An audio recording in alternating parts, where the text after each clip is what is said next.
You kept pushing on, but then you went too far.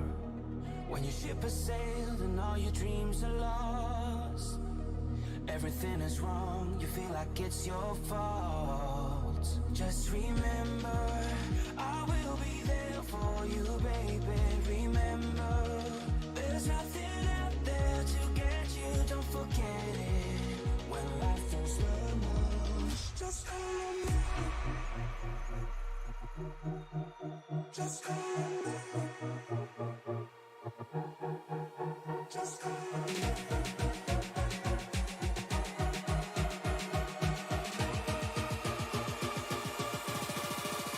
Just call me.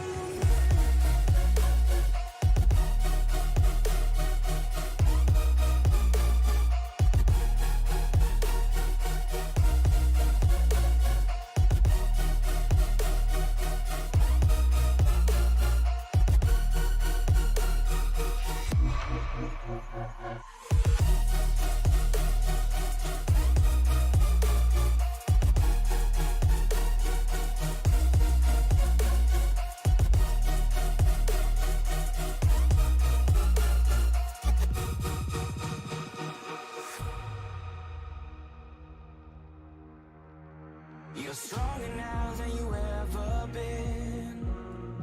You gotta leave now, it's time to catch the wind. You will climb up high and look through the clouds, and when you're feeling low, I know you'll bounce back. Oh, and just remember, I will be there for you, baby. Remember, there's nothing out there to get you, don't forget it. When life throws lemons, just call me. Just call me. Just call me.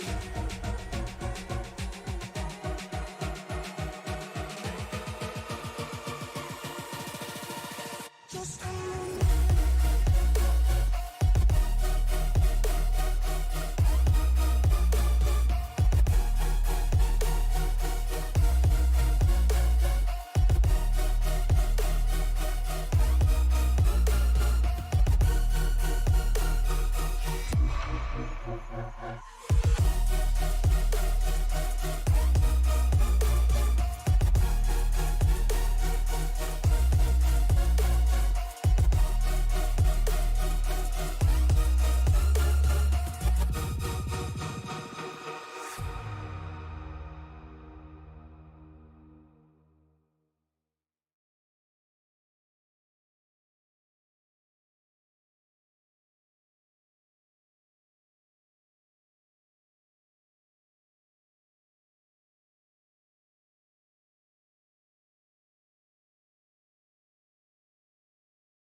Welcome, racing fans, to the Darlington Raceway, the Lady in Black. We're here for Monday Night NASCAR Xfinity Series racing, where the competition is fierce, the track is unforgiving, and the racing is always unpredictable. This is the legendary track that's seen some of the greatest battles in NASCAR history, and tonight we'll witness another chapter in that storied legacy. The field is about to be set, the engines are roaring, and the drivers are ready to take on the challenge of Darlington's tight turns and long straights. Who will emerge victorious tonight? Will it be a seasoned veteran or a rising star? Join me as we find out together. I'm Dave Regal here in the Tony Trapasso Memorial Broadcast booth, and I'll be with you through it all, every step of the way, from the green flag to the checkered flag, right here on Sim Racing Media. And folks, glad to have all of you in with us tonight as We have now hit the playoffs for the Cup Series. Of course, the Truck Series is in the playoffs and now has a little 3-week layoff. But tonight, it's time to get down and dirty at the Lady in Black, the track too tough to tame, Darlington Raceway. 88 degrees in the stands here during qualifying with about 3 minutes left in that. And track temperature right now, 113 degrees. So it's a little toasty down there. And that 113, that allows some of these cars to slip slide around and get to where they have. Of course, our points leader tonight is Brandon Minto, driver of the number 12. We're going to see if we can get a hold of him in just a few seconds here. And as I had said, I want to thank everybody for welcoming us into your homes, onto your phones, wherever you may be and however you may be listening. Let's see if we can get a hold of, there he is, of Brandon Minto. Hey, Brandon, it's Dave up in the broadcast booth. You got a copy? I got you, Dave. How's it going? Buddy, listen, it's going good for me. Here we are on Labor Day, of course, a week off, or a day off for the rest of the world, but not tonight here in the Monday Night NASCAR Xfinity Series. How are you feeling as you get ready to settle in there to the 12 car? Looking at my qualifying, not feeling too confident right now. I didn't get to run too many laps this week, so I wasn't able to really get too close to the wall on my qualifying run, so hopefully I can just get a feel for the track. And the past few weeks, I've just been having a lot of technical difficulties with my setup and everything.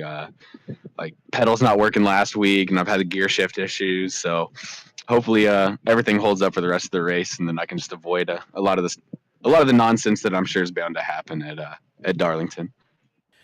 Yeah, I mean, nonsense is something that is bred pretty deep here. I mean, 2 stages tonight, laps 45 and 90 going to be our stage breaks.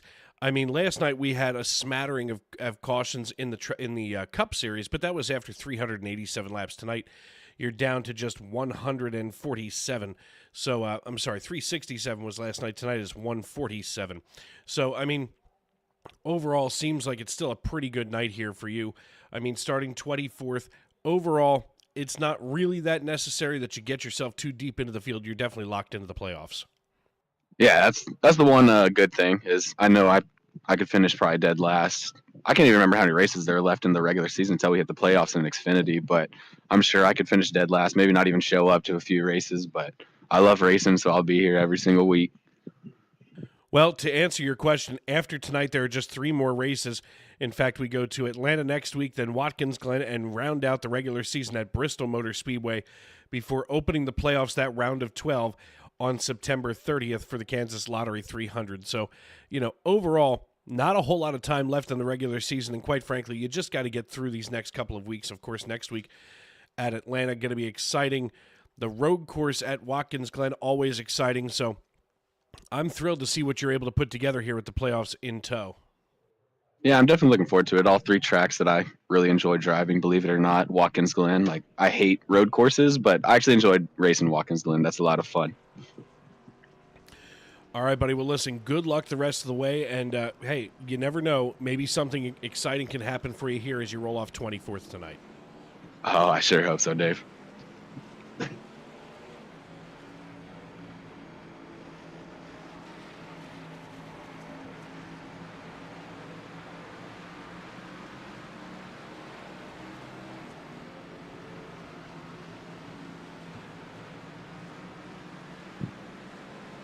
I got you.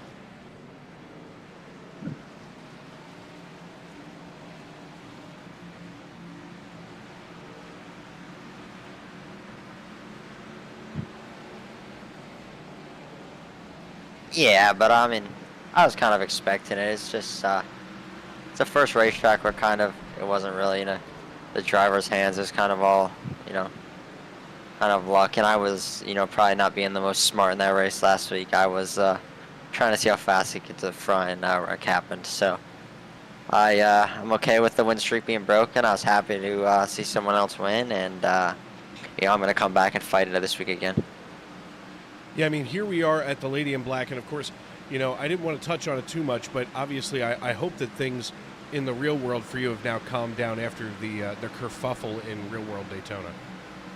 Oh yeah, everything's chilling now. It's it's all really good, and we're just focusing forward. Yeah, I was talking to Taylor Kitchen. She has a TikTok channel that I happen to follow, and she's a reporter for NASCAR. And she had nothing but nice things to say about you. And I texted her. I've gotten to know her through Sim Racing Media, and of course, everybody is on your side from that whole thing. I mean, look, it's Daytona. It's a wild card. It's the very end of the race, and you were doing what you thought you had to get done. But of course, my heart broke for you. I'm standing on my couch screaming hysterically at the TV, and that did not help you, apparently. Oh, yeah, I mean, I thought I had a chance, but, you don't know unless you try. That's true. Now, tonight, as we turn our attention to Darlington Raceway, what's going to be the secret to boogieing around this lady in black here in South Carolina? Oh, you're just going to be on the edge of control all 167 laps. I'm going to be up near that wall and making speed. All right, brother. Well, listen, go ahead and go make that speed. We look forward to seeing you tonight and hopefully start to build a new winning streak as we now have the playoffs looming right ahead of us. It's the plan. All right, brother. Good luck tonight. Thank you. Going to move him back on up here into the Team Rogue chat because that JRTCR stable has gotten awful full. And before we get out of our pre-race format here, I want to get a chance to talk with Mikey Mack McConville. Hey, Mikey Mack, it's Dave up in the booth. You got me? Yes, sir. How we doing? Buddy, I'm doing good, but tonight here you are at the Lady in Black. I mean, how does the one car feel? What's going to be the secret to boogieing around this piece tonight? I don't feel as confident as I did back in May. We're just going to try to make it to the end of the race and see what kind of finish we can get.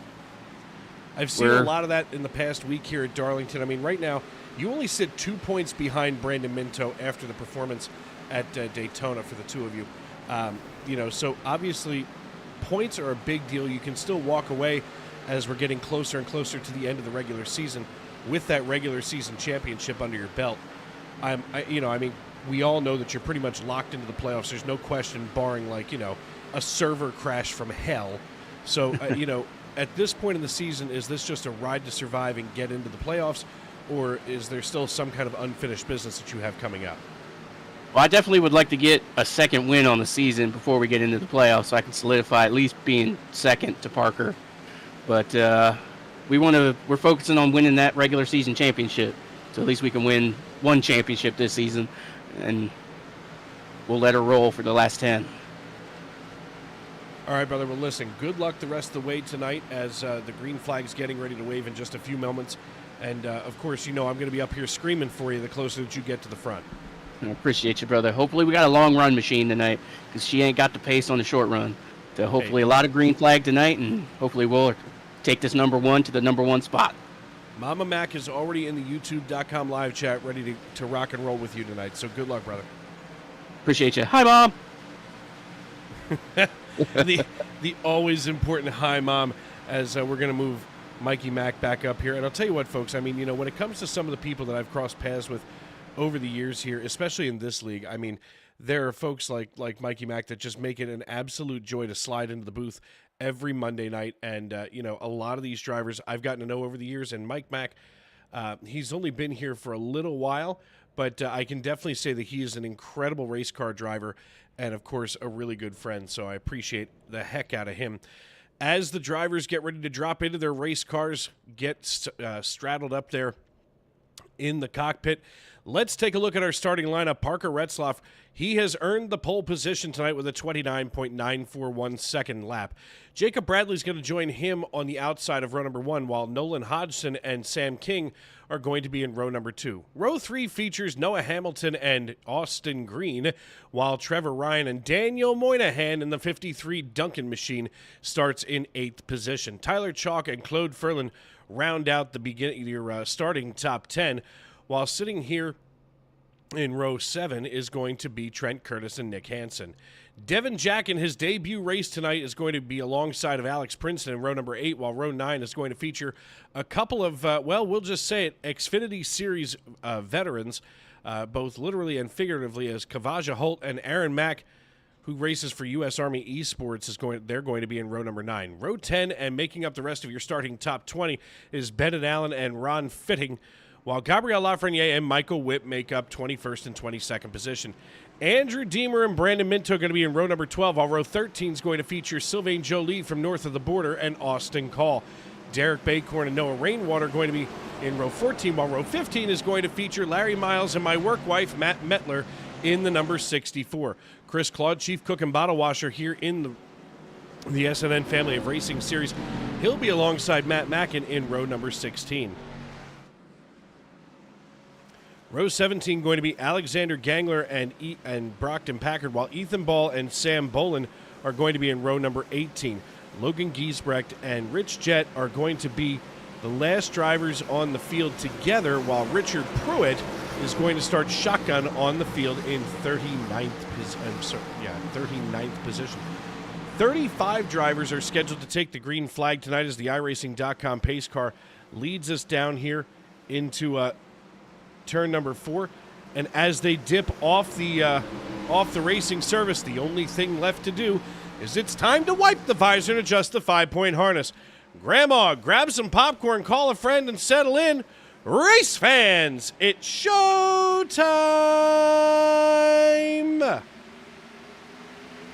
Green flag in the air, and side by side goes Parker Retzloff and Jacob Bradley. Bradley now holding high to that wall.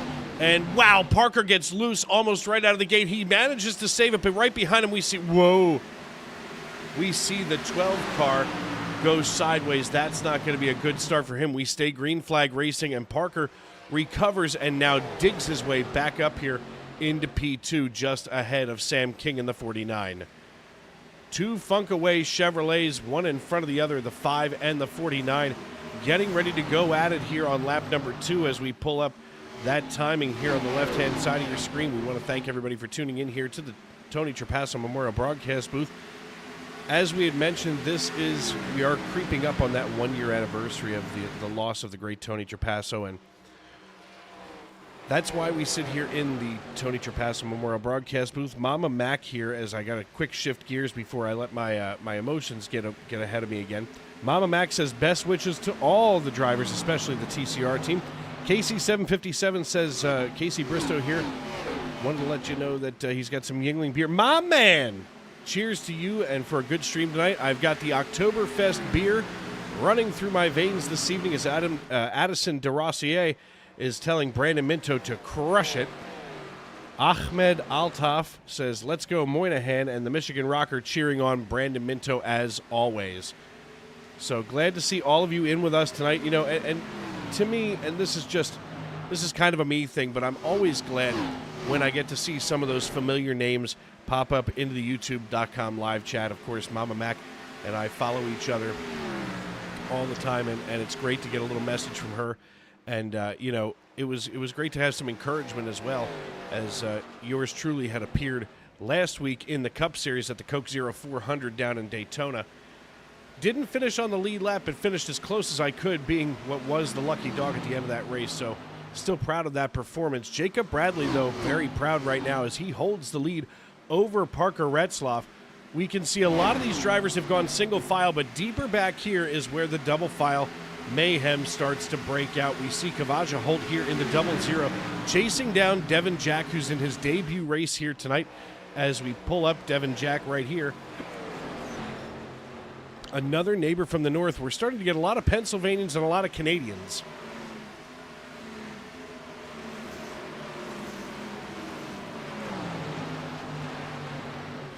Devin Jack out of Nova Scotia making his debut race tonight in the Monday Night NASCAR Xfinity Series. Of course, you know, it's way too late to try to get yourself into the playoffs, but still an exciting night for him as he gets to join some of the best drivers, at least for my money, on the iRacing.com service. We see the 78 of Cody McCorkle in that Sundrop paint scheme. Of course, Sundrop being one of the favorite beverages of Dale Earnhardt Jr.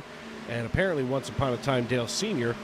Ahmed, I appreciate the kind words. As he says, I am a great presenter, and I appreciate that.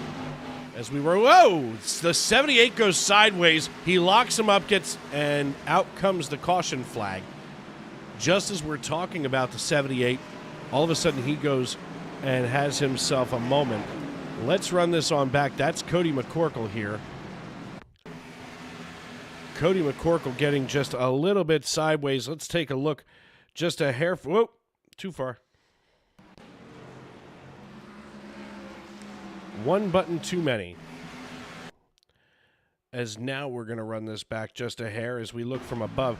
Here's McCorkle. He was starting to get a little bit loose. He bumps into the 15, and that upsets the 78 the rest of the way. He catches a clip of the 50. What is that, the 53-ish?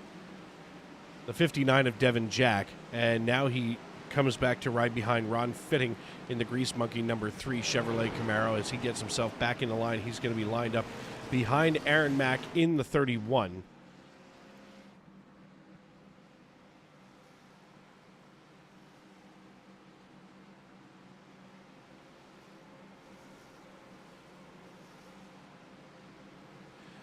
Nine laps in the books tonight. Of course, we've talked about this multiple times, but we do have full-length stage racing here in the Monday Night NASCAR Xfinity Series. A total of 147 laps the scheduled distance, while lap number 45 is going to signal the end of Stage 1, and Stage 2 is going to be at the end of lap number 90.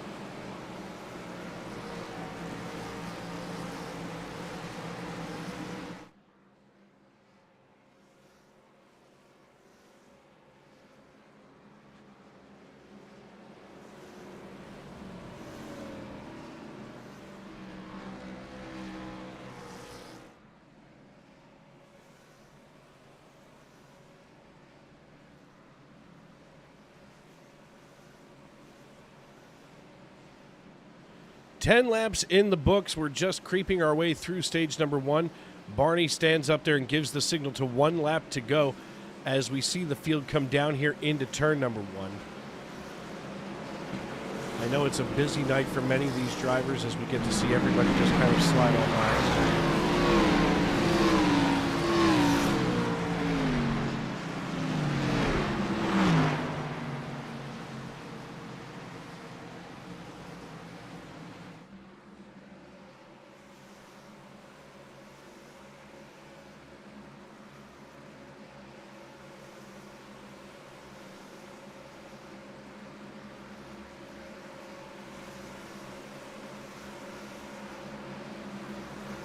Thirty-seven drivers out on the track right now, 36, as it looks like Nolan Hodgson in the 55 is down pit road, so not sure what's got Nolan slowed up there.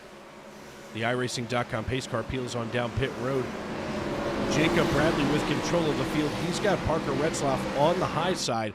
Retzlaff going to have to go when Jacob says it's okay. We enter the Geico restart zone. Jacob waits just a second and drops the hammer. I think he was trying to catch Parker sleeping. He slides up in front of him and throws the block right in front of the Funkaway Chevrolet, driven by Parker Retzlaff. Coming up here in third is Austin Green in his Chevy.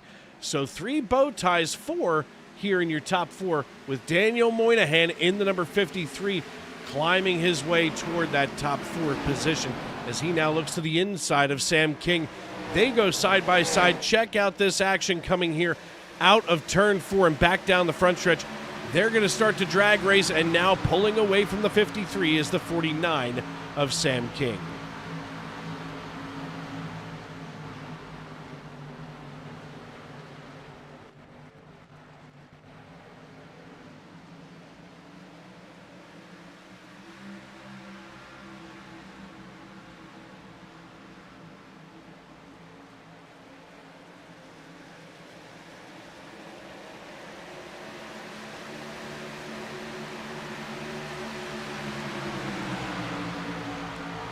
Taking a look here, Claude Ferland in the 43. He's got that Accent LED Ford Mustang cranked up to crazy right now as he's trying to draw into Noah Hamilton in the 45. We take a closer peek back here with Kavaja Holt in the 00, and he is just ahead of Austin Call in the 40. The 00 of Kavaja Holt now starting to draw away, but now all of a sudden, Call is starting to draft up to the rear of the 00, and they are a mess in front of him. Let's take a look up here where Mikey Mac McConville is, as he is side by side now with Claude Ferland. McConville now slides up in front of him, takes a little bit of an arrow push from him as he's able to get ahead here. Oh my. As he has the Produce Place Deli #1 Chevy drawing just ahead now of Claude Ferland. Now Ferland looks a little bit closer to that left rear. He thinks about it, but he backs off. He knows that he's got the car that can do it. The question is, when do you make your move? Now or after those tires start to fall off? Speaking of which, tire sets for this event, 5 total sets of tires, so laying 4, starting 5. That's going to make an interesting pit window. That should get most of everybody to lap number 45. At this point, it's a matter of who's going to blink first. We're always curious about that.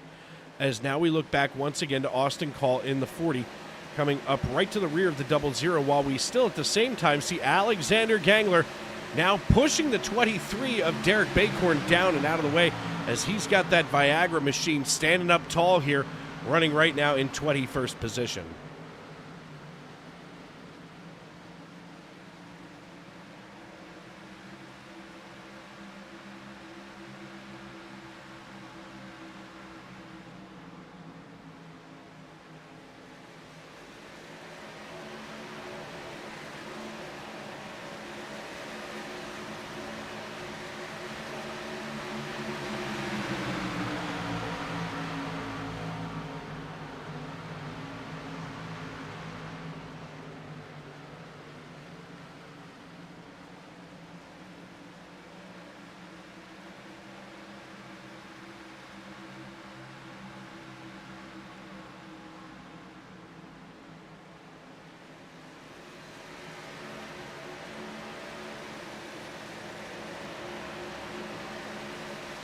Side by side goes the 23 of Derek Bacorn and the 74 of Noah Rainwater.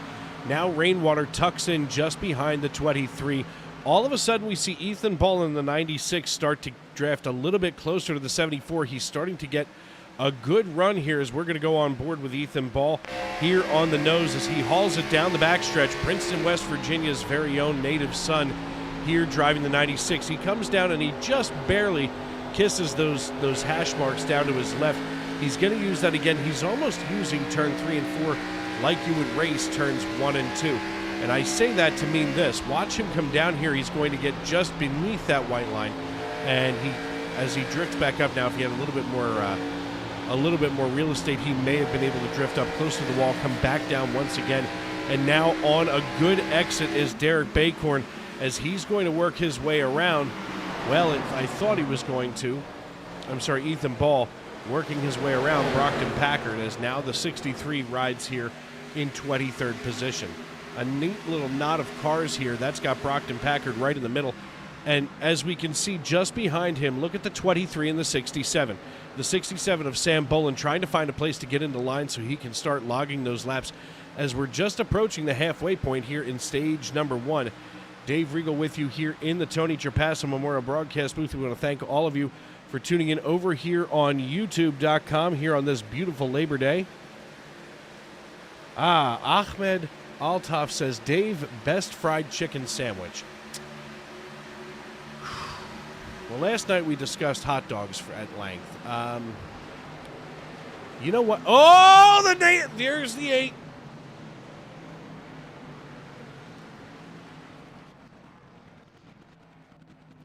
Let's take a look here, as I'm going to surmise what should be the best. It looks like maybe Ethan just got into the rear, that tightened up the 8, turned him, and now Ethan Ball goes a spinning as well.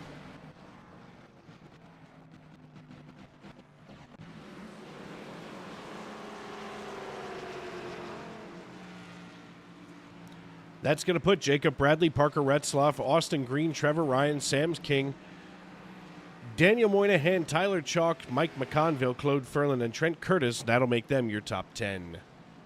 Now, to Ahmed's, to his question, best fried chicken sandwich. Now, I know that this is an extremely local thing for you folks, but here in Norristown, just outside the city of brotherly love, Philadelphia, Pennsylvania. We have a place called Assad's Fried Chicken, and the sandwiches there are amazing. It puts Chick-fil-A to shame. It makes the Colonel look like a pauper. I mean, Assad's Fried Chicken is amazing.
Drivers getting themselves all kinds of lined up. Ahmed, I'm telling you right now, you're more than welcome to visit Norristown and check out Assad's Fried Chicken. It's delicious. Last night we went on and on about hot dog preferences and condiment selections. You know what? And now I'm curious, what do you put on a chicken sandwich, a fried chicken sandwich?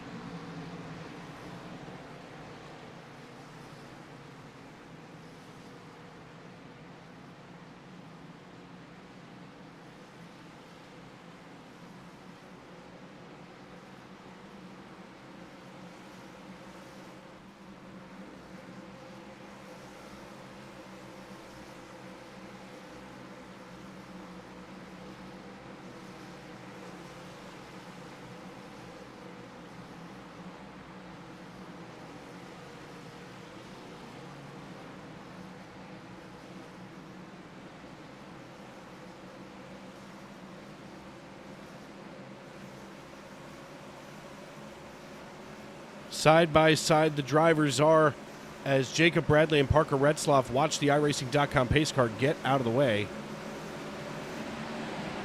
And wow, a little bobble out of the 60 from Jacob Bradley. That's going to open the door for Parker Retzloff to regain the lead that he had after qualifying on the pole. He's going to swing it high and around Jacob Bradley, as Bradley had a little bit of wheel slip there, so maybe starting the way that he did not do so well. Now the 32 dives underneath the 60 as Ahmed's going to go off and do some homework here as okay, here it goes. Pickles. That's what Ahmed says. Ahmed, is that all you're putting on there? Pickles? No mayonnaise? Nothing? Just pickles. And by the way, are pickles considered a condiment or a topping for a sandwich? Parker Retzloff leads the way. And now Austin Green is starting to creep in here on Jacob Bradley. And don't look now, but out the rear bumper here from Austin Green is the 18 machine of Trevor Ryan. And now Ryan gets his way around. Trevor Ryan securing third position here on lap number 26. We're past the halfway point in stage number 1, as now we are at lap number 47.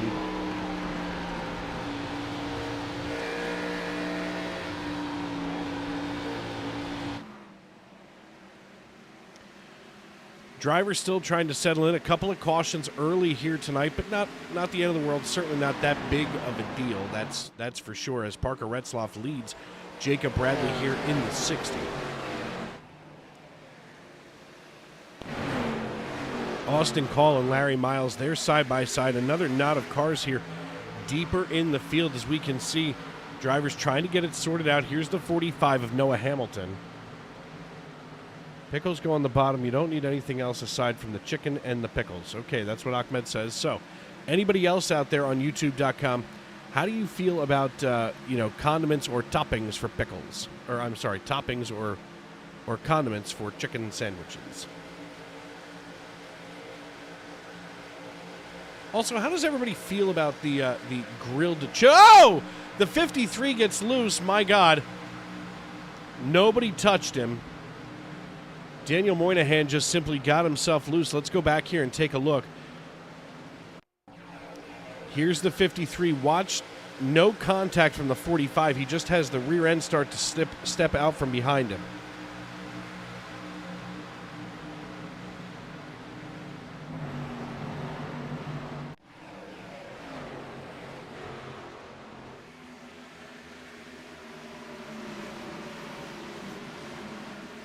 Keeping an eye here on Derek Baycorn in the 23. He's still trying to get up to Sam Bolin in the 67. And now the 12 of Brandon Minto running right at this point in 18th position. He's climbed up 6 after qualifying in 24th. Charlene McConville says, too much coffee. Yeah, that might have been what Daniel's problem was. He gets the little jittery hands there with too much Dunkin' Midnight. But I'll tell you what, I mean, that's still one heck of a save out of Moynihan. And JKZ.Inc. says that Pickles qualify as a topping, whether on the top or the bottom. That's fair. I mean, you know, I'm not saying where they have to be located in the sandwich. I'm curious if you consider pickles to be a condiment or a topping, because once you shred pickles, shred them and dice them and whatnot and so on, you make relish, and next thing you know, it's a condiment, even though it's still primarily pickles. Avocado can be a topping until you grind it up and puree it, and all of a sudden you have guacamole, a condiment. Larissa says, got the Moyna fans on the edge of their seats tonight. And you know what, Ahmed, I do like the spicy mayo, but I am one for just plain old mayo and maybe a dab of ketchup. So mayo and ketchup for me with some pickles, and I'm a happy boy.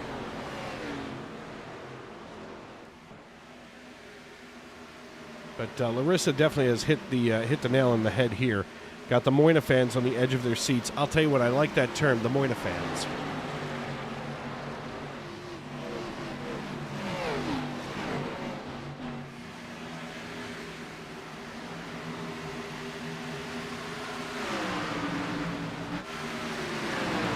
Cody McCorkle still facing a problem here with a loose race car on the 78, as he's now just behind Michael Witt in that 88 Oreo machine. We go under caution. Might have happened somewhere in and around Mike McConville. Let's see what happened here.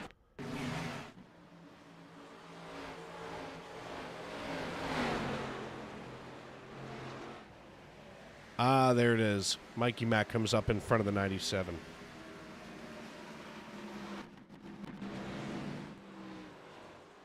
"34 laps in the books, about 11 laps left here in stage number 1. We're going to step aside and pay some bills on Sim Racing Media. I'm Dave Regal, and this is Monday Night NASCAR on SRM.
Basket can't defend. He's got the outside line for the second part, and he can't hold on. Going the long way around. We're going to be 3 wide for the lead as they all come to the line. Who is going to take it in the end? And here comes Lockwood. He's going to make the move to the outside. Quinn tries to force it off a little bit, but there he goes.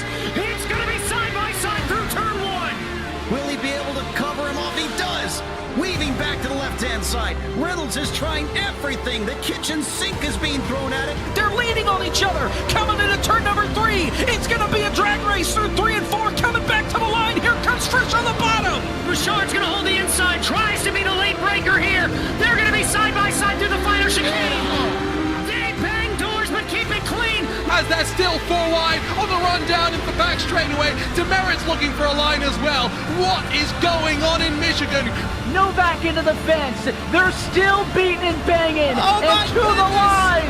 He is much faster coming through there. Is there damage on Challenger? Abramitis is ahead. There's going to be a race to the line. Who is going to get it?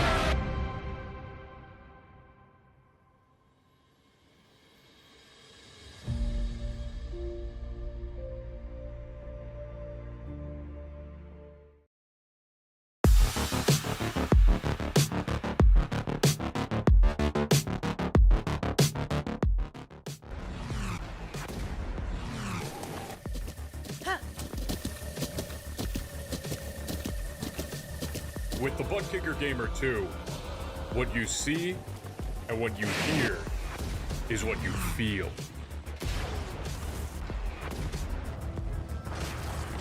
Butt Kicker. The future is feeling.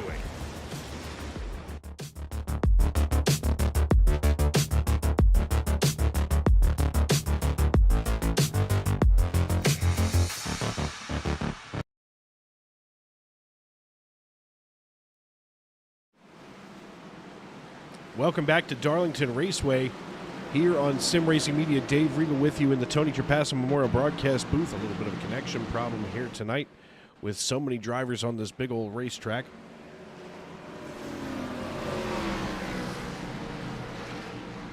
And yeah, Shane Lake has already caught us now in another food topic. And let's see. Shane says that if it's a grilled chicken Sammy, he'll take the Swiss cheese and light mayo. If it's a spicy crispy, give me the ghost pepper. So, jeez. Shane, I think they call the spicy chicken crispy sandwich. I think they call that colon blow if they use your recipe. My God, I hope you have stock in Kimberly-Clark toilet paper.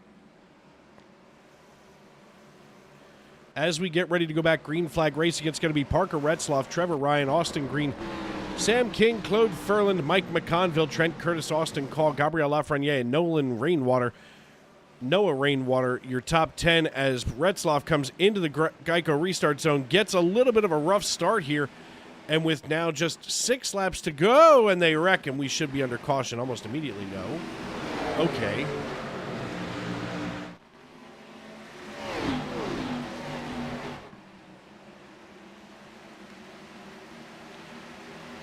Dr. Opolis says that not a big fan of spicy, but Nashville Hot Honey does him right. You know what? I do like the Nashville Hot Honey. I liked that when the Colonel came out with that a few years ago, but where I live, mysteriously enough, not one... What in the world is going on back here? As we see the 23 just falling like a rock. That's Derek Bacorn. He now gets passed by the 57 of Larry Miles, while the 67 of Sam Bolin now gets ready to draft up here to the rear of Brock Packard in the 63 in that Niner Chevrolet. And whoa, nearly making contact is the 63 and the 53. Obviously right now Moynihan has his hands full as we come out of turn 4 back onto the front stretch. Daniel Moynihan working his tail off here on lap number 41, 5 to go in stage number 1.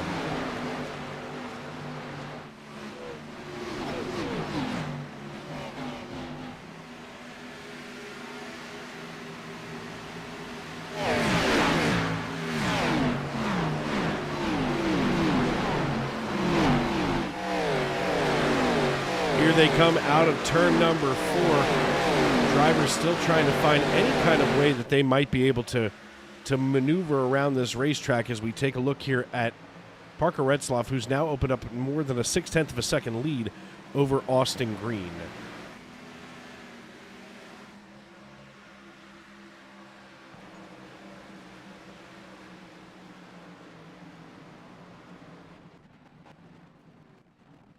Oh, no. Right in front of us, Brandon Minto gets wrecked out. Fourth caution of the evening. That's going to end stage number 1 for sure. Here's the moment of accident. The 53, it actually started in front of them with the 74.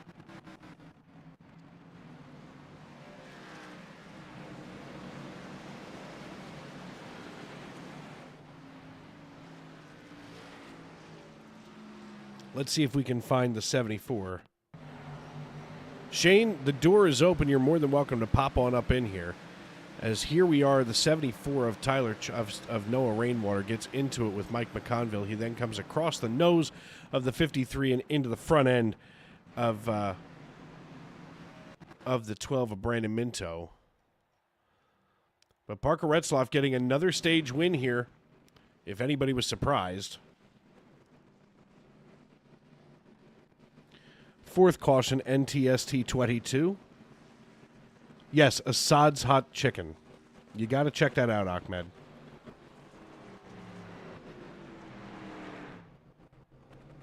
Yeah, you're going to need your headset, Shane.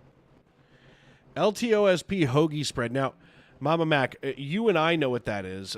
That's kind of a hoagie spread. First of all, the term hoagie is a very regional thing to South Jersey and southeastern PA. But for starters, LTOSP hoagie spread is delicious. And I'll put that on like a ham and cheese hoagie that I make at home. And yeah, the connection issues are real tonight, Shane.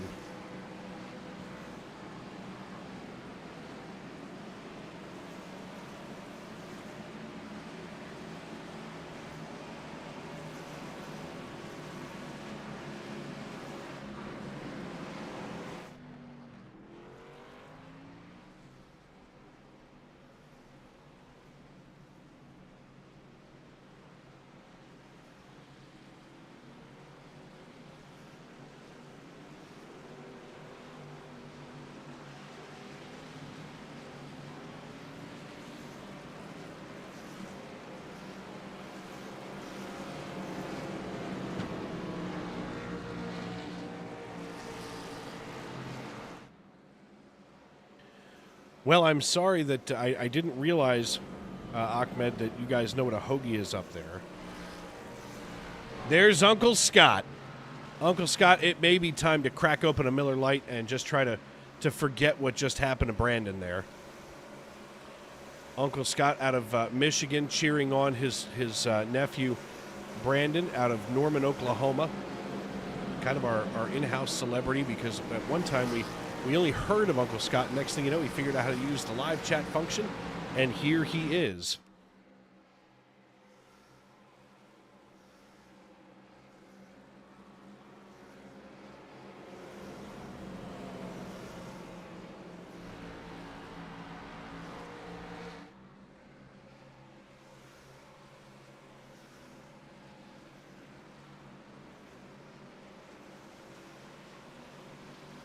Lap number 45 in the books. Okay, Shane, yes, we're talking about hoagies. Now, listen, what is everybody... So we've covered the chicken sandwich tonight. What about a go-to hoagie? Or if you're from New York, it could be a submarine or a hero or, a long piece of bread with meat in the middle. And Dr. Opolis, this is... 147 laps because it's the same distance that they run in the real-life Xfinity Series race.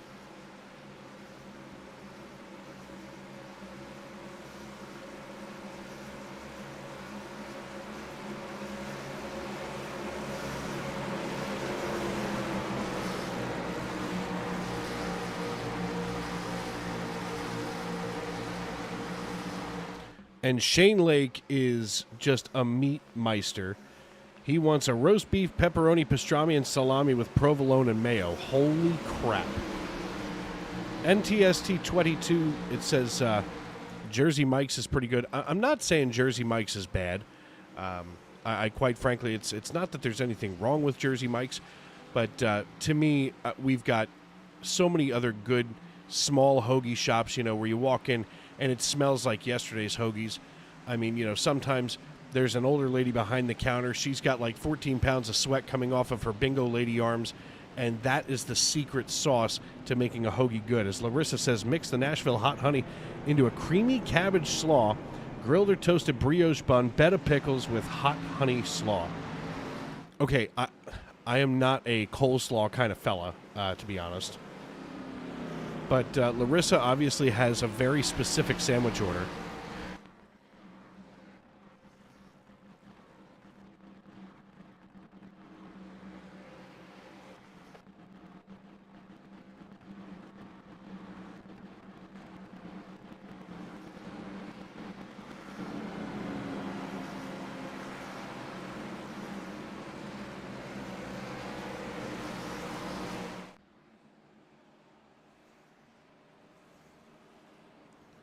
And folks, I'm going to take a quick little break here, and you will be able to tune in here and keep an eye on the race as we get ready to go back green flag racing here at the beginning of stage number 2. The big long dog Shane Lake saying he hasn't begun to sandwich. Trust me. I feel like Shane and I are going to be spirit animals when it comes to food when we go to Miami.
You'll have to forgive me for our break in the action here, at least the vocal action.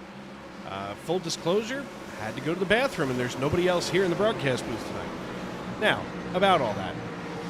So it looks like we've got some more food check-ins here. I guess this is going to be the tone of the evening. Oof. Drums, wings, or boneless? Well, by wings I assume you mean flats, and I do prefer the flats. And always buffalo sauce. No, I mean, you know, I'm all about the flats. Here we're on lap 53. And we take the green flag. Jacob Bradley jumps ahead of Parker Retzloff. And it seems like Parker, who was on a crazy winning streak coming into Daytona, there are a lot of drivers. Whoa! Watch the 40. Holy crap.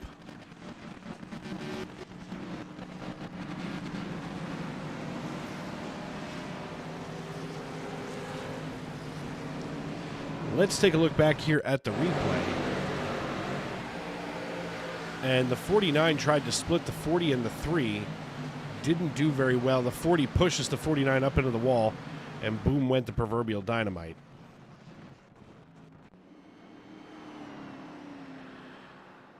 Sixth caution of the evening, fifth for cause. Actually, technically, all 6 of them have been for cause, as stage 1 was ended a couple of laps right before 45. We're trying to get to lap number 90. Might happen tonight. Could be sometime on Thursday.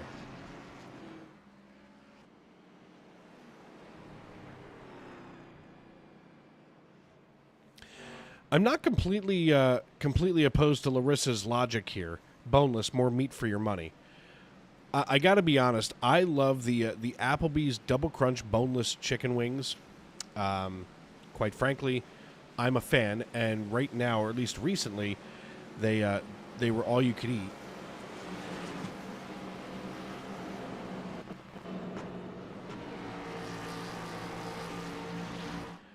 The fact that Shane Lake makes his own scorpion chili pepper sauce makes me nervous. I can only imagine what that registers on the Schofield scale for.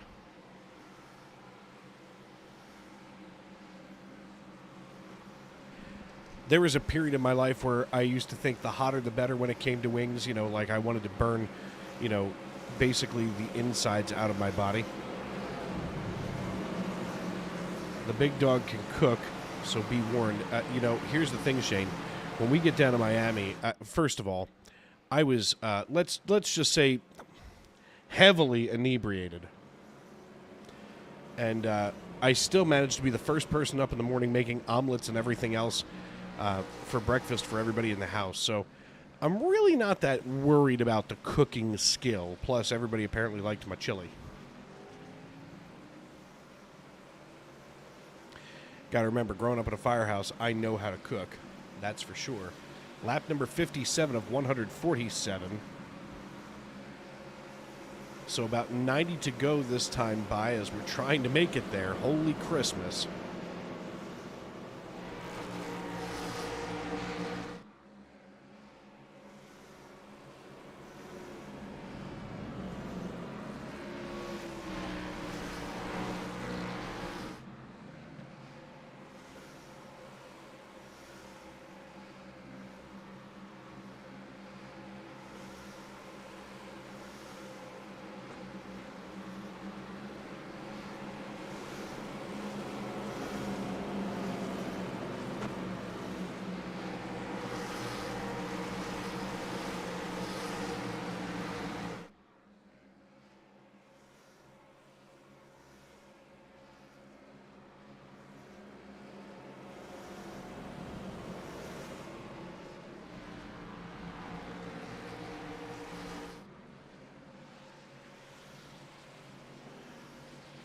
And here we go. Shane Lake says, all right, here's a polarizing discussion waiting to happen. Nachos, what's on yours? You know what? I'm a very simple nacho guy. Give me some beef, cheese, you know, some jalapenos mixed in there, if you will. But primarily cheese and lots of it. I don't like sour cream. I don't like guacamole. Chicken is fine. I can go with chicken. Like, if somebody says that they would prefer chicken if they're off the red meat for reasons unknown, I could go along with that. But primarily, I do like oh God, and beef. You know what? If I was gonna make some nachos right now, it's gonna be a can of Hormel hot chili with beans, cheese, and jalapenos. I'm set. Leave me there.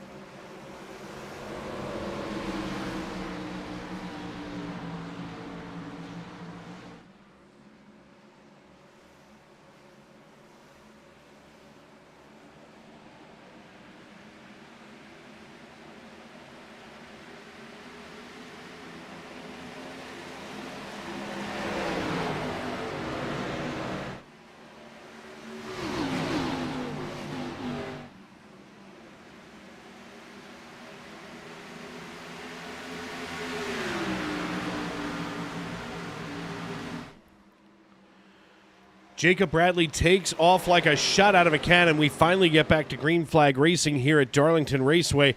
Side by side goes Trevor Ryan and the 32 of Austin Green. They finally sort that one out.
Finally, these drivers get themselves all settled down here.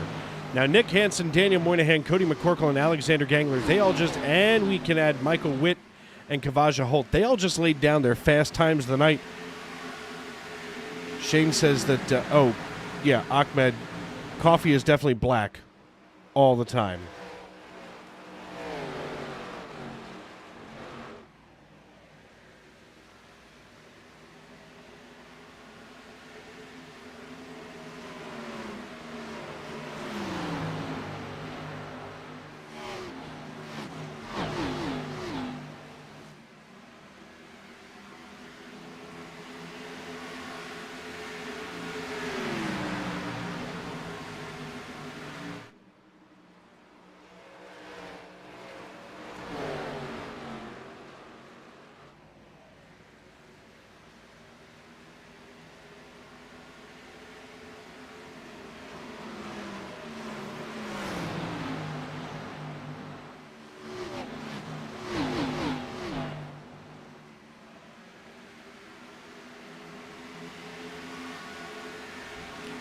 Getting a little crazy back here. Daniel Moynihan right in the middle of a hornet's nest here. He's got the 06 Oxmoor of Gabriel Lafreniere on the low side, the 08 of Sylvain Joly ahead. But he is nearly ready to get involved here with Gabriel Lafreniere as he now slides across the high side down the front stretch as we cross the start-finish line here on lap number 66. Moynihan now bests Lafreniere as we take a quick peek over here. Nope, I do not like the Monster BFC. I do drink the Mountain Dew, though. And you know what? I'm sitting here Speaking of which, since we're on the subject of coffee, a Dunkin' Midnight Black, extra large, hot. Don't leave any room for cream. In fact, if you'd like to just overflow it, that'd be fine. That is the beverage of choice, or a 24-ounce Colombian coffee from Wawa.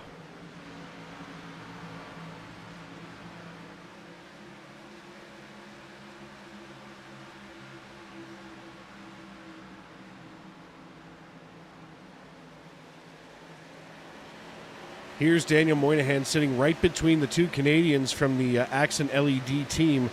And right now that Accent LED 08 is leading Moynihan as everybody gets on their feet to cheer on the Duncan number 53. And I'll tell you what, right now in those veins of Daniel Moynihan has got to be some midnight running through there.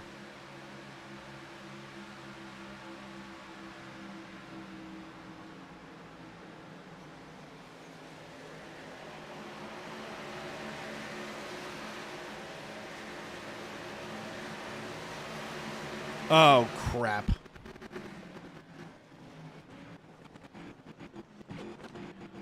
You know what? I'm going to stop focusing on any one driver. This seems to be an ongoing problem. Let's watch the 53. He works to the inside of Sylvain. They make... Oh, that was netcode. That had to be netcode. I didn't see any touch here. Let's go right here to the front cam. In fact, we're going to go right here. We can see from this angle almost perfectly. They never actually make contact.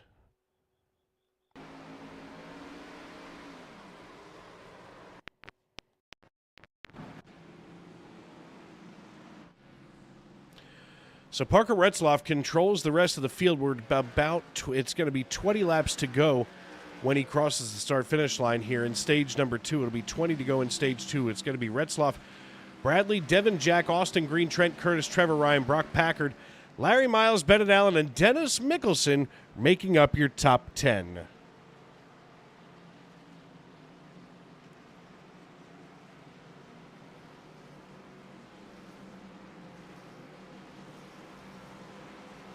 I guess NTST 22 says that it wasn't netcode. It just, I mean, it didn't look like they touched, but I'm going with netcode there. Larissa is in tears, and quite frankly, so am I. Maybe not literal tears, but here is Daniel bringing down what appears to be a modified number 53 without that front nose clip on it. He is not going to be happy.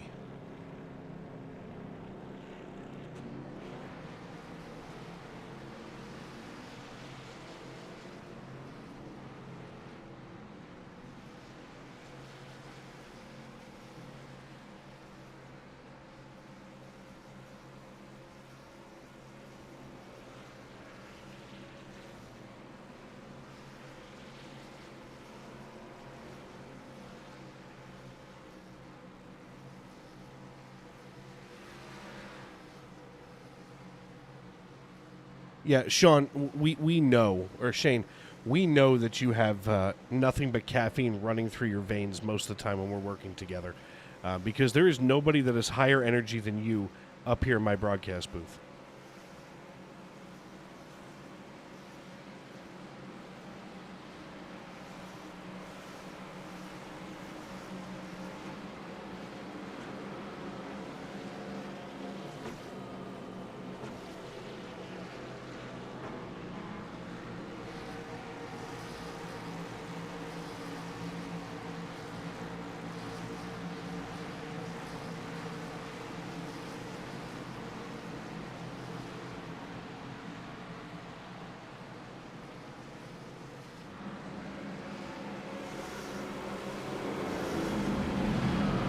Yeah, Skinny Note, this is definitely a sad evening for the Moyna fans, myself included. Well, you know, here's the thing, Shane, I don't know why you still don't have your doggone headset on and why you're not up here keeping us entertained with me instead of just goofing around here in the old YouTube.com live chat. Just saying. Unless you're trying to telegraph that you don't really like hanging out with me, which is fine, I get it. Definitely not on my Christmas card list anymore. By the way, I'm building a Christmas card list.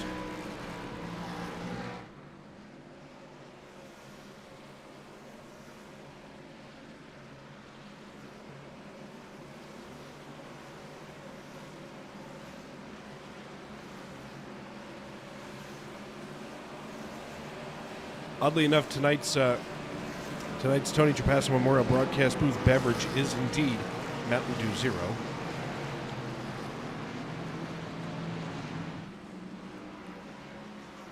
And, I mean, if the other stuff is too much sugar for you, Larissa, Mountain Dew Zero is delicious.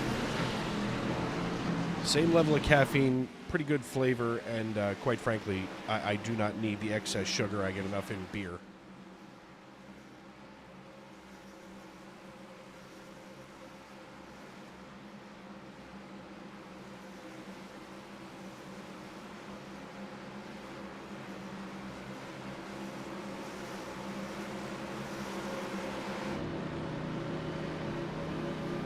Riding along here with Devin Jack in the number 59 out of Nova Scotia. He's just behind Parker Retzloff here as Parker's going to have control of the field. As Parker now sits here, we come into the Geico restart zone. Parker starts to drop the hammer. Here it is. Devin was trying to figure out when he was going to do it. Didn't have that one mastered.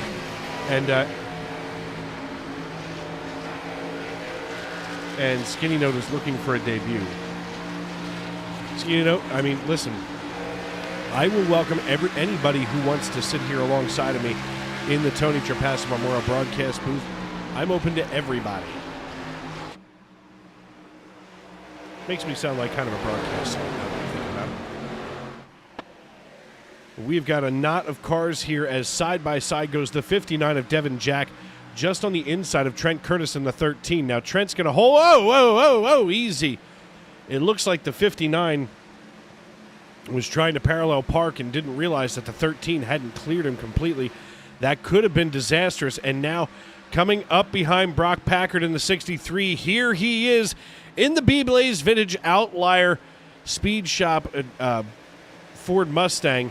Here he is, the 2022 M&N Xfinity Series champion, Bennett Allen,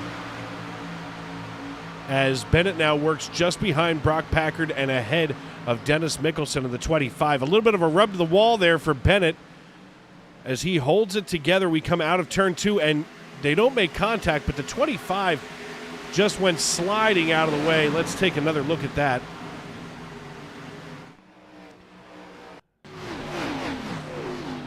And here was the 25. They didn't make contact, but that may have been a netcode situation.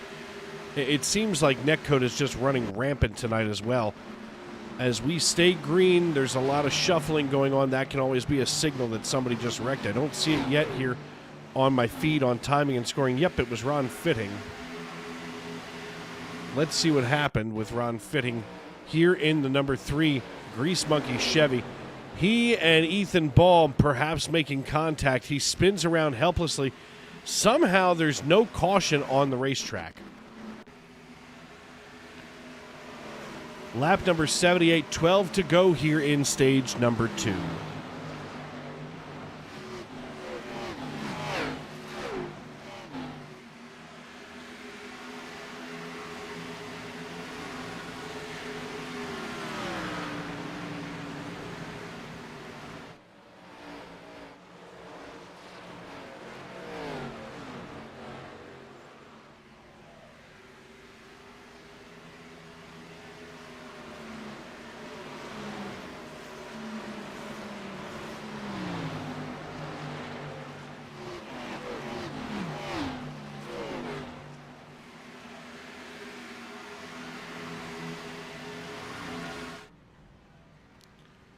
I don't know why it suddenly wanted to go down to Daniel. I have it set to auto. But here we are, Bennett Allen side by side now with the 59. That's Devin Jack. Devin Jack. I'll get there. Want to thank everybody for tuning in and hanging out with us in the YouTube.com live chat. If you haven't done so already, why haven't you subscribed to SRM here, and make sure that you turn on those bell notifications so you can be told every time that we go live. How else do you think that the big dog Shane Lake, my work mistress here, knows when I'm working on a Monday night? And folks, I want to say how much I appreciate all of you, from, of course, our fans on a Sunday night, Monday, and Tuesday. It's just, to me, it makes it worthwhile coming into work, after a long day during the day job. As now I hear sliding into the booth, I believe I do smell nothing but hot wings and Mountain Dew. That should be the voice of the great big dog Shane Lake. Hey, Shane. What's happening, Dave? How we doing? Buddy, I'm good. It's about time you got here. I've only been sitting there like a drug dealer saying, I got some of them iRaces. Oh, we're going to be going into that already. Okay, I see how it is tonight. Look, you swing at the first pitch, Well, only if it's a good fastball. Come on, you got to at least take a couple, wear the pitcher down. The straight ball, Serrano hit very well. The curveball, not so much. Curveball, not so much. Screw you, Joe Bull! I do it myself! Oh, we're on it tonight, ladies and gentlemen. We're on it tonight. Glad to have Shane with me. Of course, last night you hung out for a while with Metler and I. Tonight you're going to hang out with me. We're past the halfway point here at Darlington. We're about 7 laps away from the stage break. What have you been watching tonight, and what are you seeing? Of course, I did have, for the first time ever, I had to step away from the microphone for a bathroom break. I usually am fine, but I could not make it. I've just been watching the tire wear of these cars because everyone's starting to migrate up towards the top groove in turns 1 and 2 for sure. 3 and 4, they're still wrapping the bottom, so I'm waiting to see how much more fall off these tires have with these Xfinity Series cars compared to what the Cup cars were doing last night. Yeah, the Cup cars had some interesting fall off. I mean, it took quite a while in some respects, but at the same time, I mean, long story short, you can't always, try to ride that high line forever. Eventually, you've got to try to use some of the rest of the racetrack. Yeah, definitely, and a lot of people fail to realize that the high line really didn't start getting into prominence around here till around mid to late 90s when the speed started picking up that much more. Beforehand, guys were able to wrap the bottom without an issue, so it's interesting to see them kind of go back to the old school way of driving this track, which was wrapping the bottom of it. So it's great to see a lot more of that action now. Yeah, 85 laps in the books. We're 5 away next time by to the end of stage number 2. Parker Retzlaff, who, of course, was on a crazy winning streak before Daytona last week, now looking to regain. And since we're doing the Major League thing, Lou Brown would say, well, we won one today. If we win another one tomorrow, that's back-to-back, and 3 is a winning streak. Yeah, and then here comes Wild Thing, and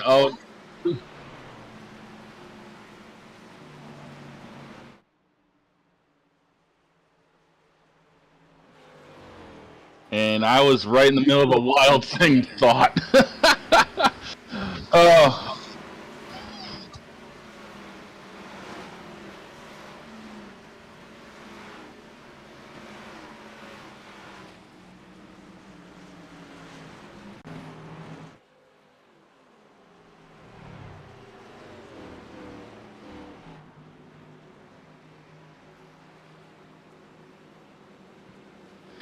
Yeah, it definitely looked like there were some hardware issues or something because that looks a little on the suspicious side.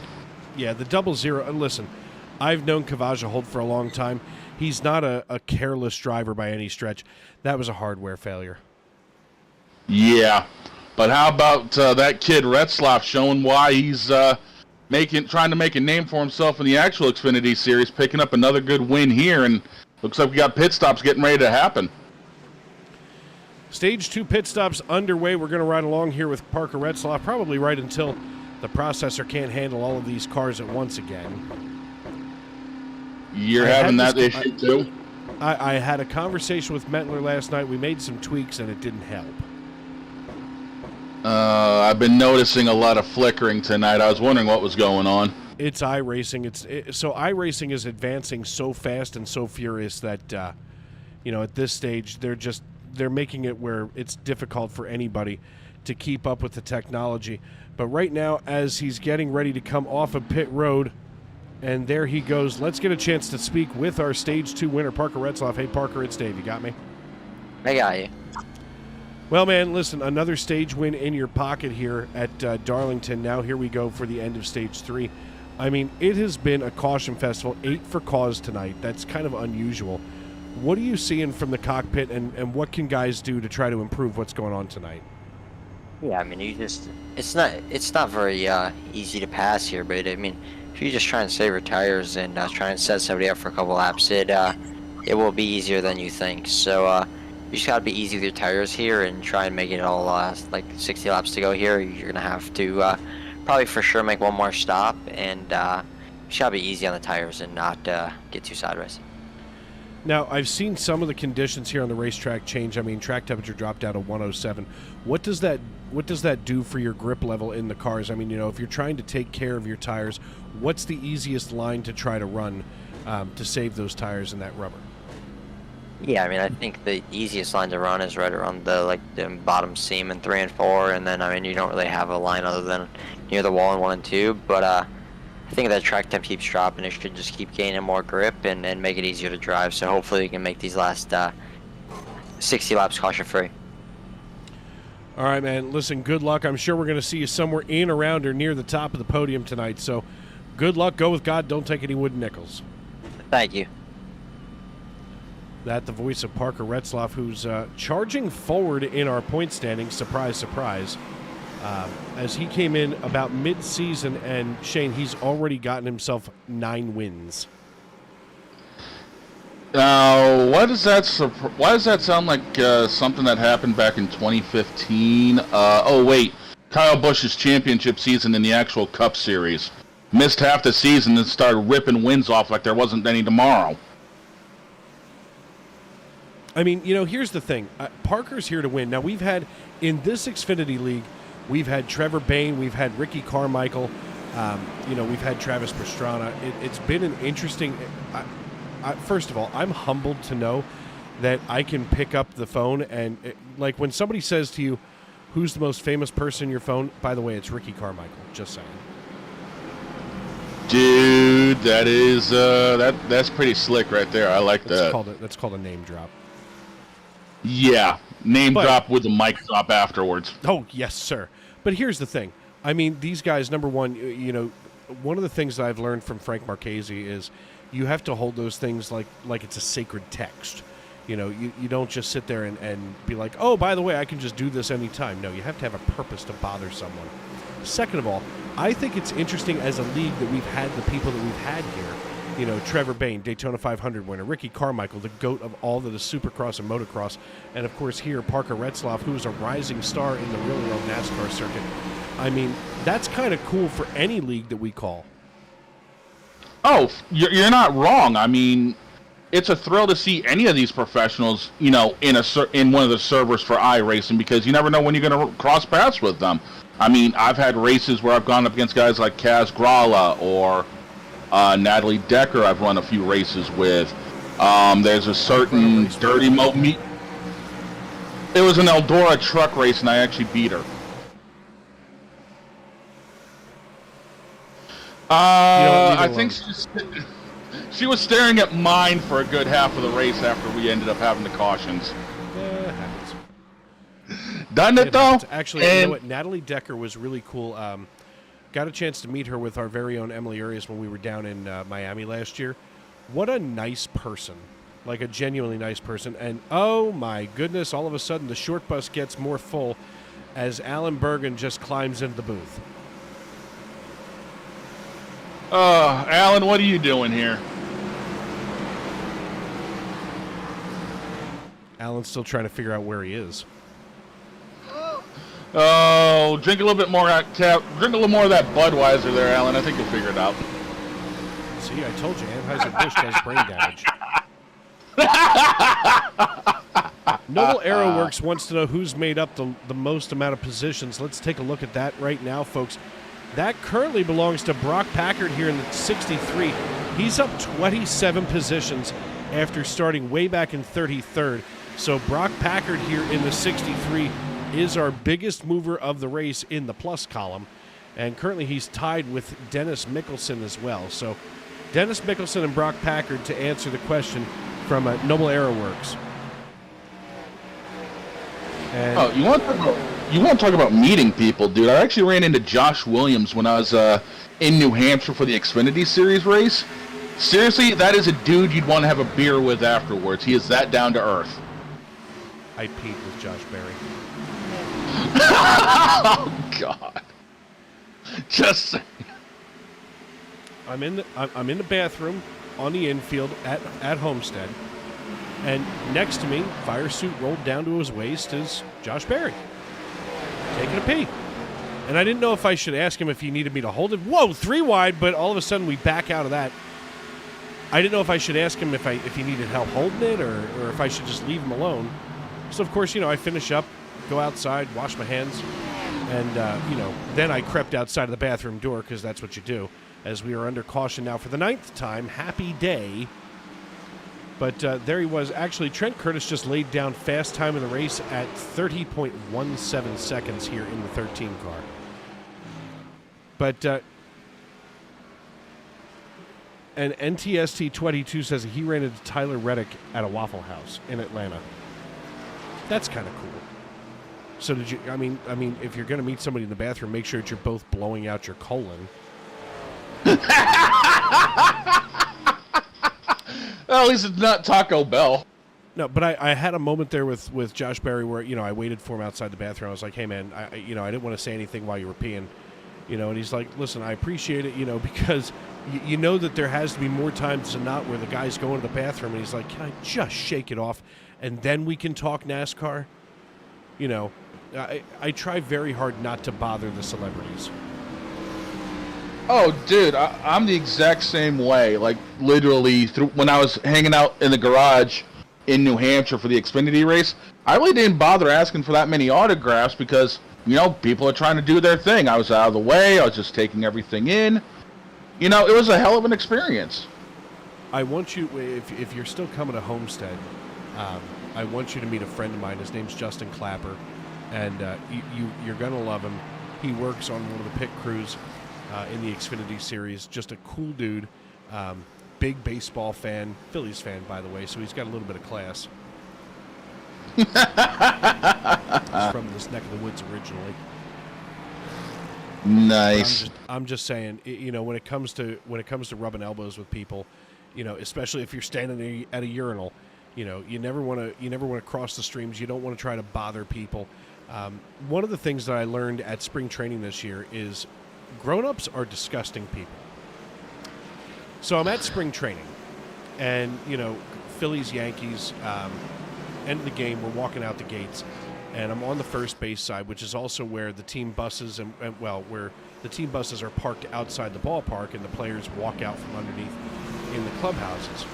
And there's adults there with binders full of baseball cards. Hey, can you sign this? Can you sign this? Can you sign? Because that adult is about to go on eBay and try to sell that card later because it now has an authentic autograph from the player who's featured on the card. I was so proud of most of our Phillies players that were coming out as I was watching this. Fortunately, I was waiting for my dad to get done in a bathroom story, waiting for him to get done in the porta potty. But as I'm standing there, finally I saw some of our Phillies players. If it was a kid, that's who they were signing for, because kids are about the autographs, and they're not there trying to make money on it and so on and so forth. I get sickened by adults at this point who pretend to fanboy, because I'm looking at these guys. I mean, when I was a kid going to sports memorabilia shows and card shows and things like that, I remember dealing with those people, and it just made me sick. It was very triggering, and I couldn't believe how disgusting some adults are. Oh, it is horrible how some people are. I've actually seen people at the track with totes full of die casts and everything else, thinking that the driver is going to sign every single last freaking one of them. And it's like, what are you doing, dude? Yeah, to me, it's just not cool. It's really not. No, I mean, I can see people bringing one or two to get signed, like your all-timers. But to bring your entire freaking collection to get signed, That's a joke, though. Yeah, it's just a joke. And, the thing is, my little guy, I see adults, and don't get me wrong, after several beers, I'm one of those guys putting my hand in the air hoping that, the player will throw the ball up into the crowd. But, it's like I'll take my little guy to the ballpark, and I'm glad that he gets to have the experience that, I would have had as a child as well. Where it's, there's this little guy. Let's make him fall in love with baseball. Let's make him fall in love with racing. Pay attention to the next generation, not the old people.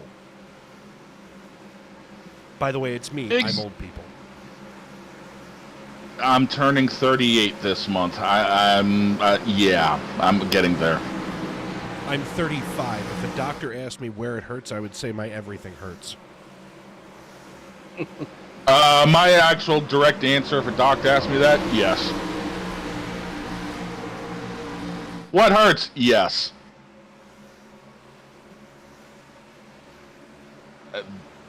Don't get old, people. Trust me. It ain't worth it.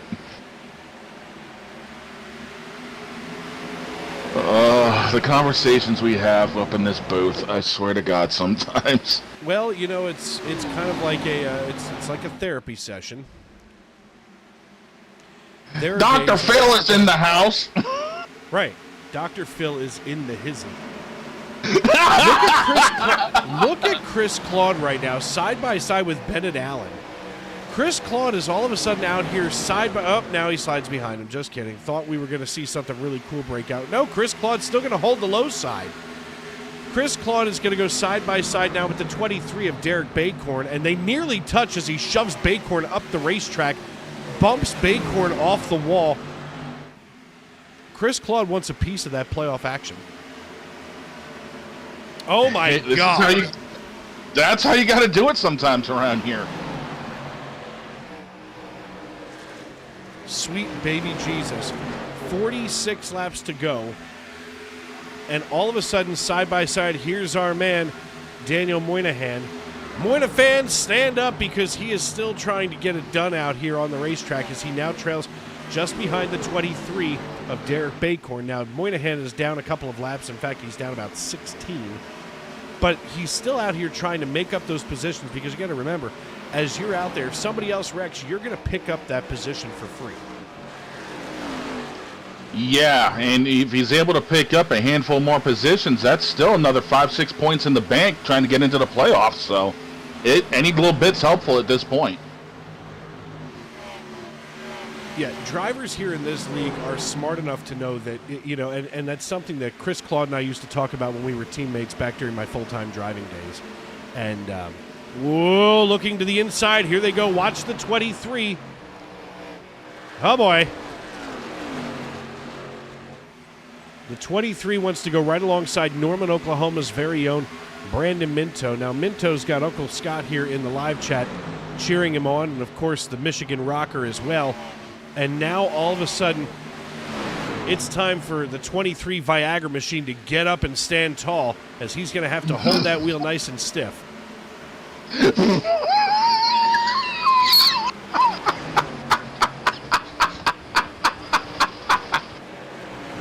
Oh, for God's sake.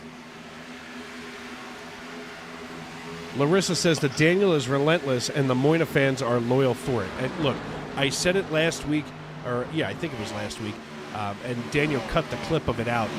You need to, I will pull him up in the booth at some point this evening. You need to hear the brassy, bassy tones of the 53. He almost sounds, it's almost heavenly.